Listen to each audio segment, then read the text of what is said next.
بسم اللہ الرحمن الرحیم۔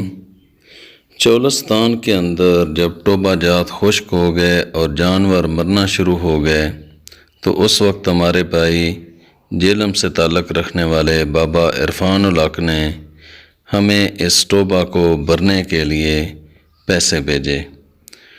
یہ پانی وہ آقا کریم صلی اللہ علیہ وآلہ وسلم، صحابہ اکرام رضوان اللہ اجمعین، حضرت امام حسین اور داتا صاحب کے نام کا بھروا رہے ہیں۔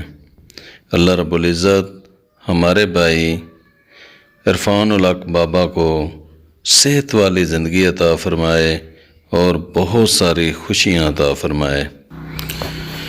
ماشاءاللہ ماشاءاللہ، جانور پانی پینے کے لیے آنا شروع ہو گئے ہیں، اور کتنی خوشی ہوتی ہوگی جب آپ کوئی کام کریں، جس مقصد کے لیے کریں اور وہ مقصد پورا ہوتا ہوا آپ کو نظر آنا شروع ہو جائے۔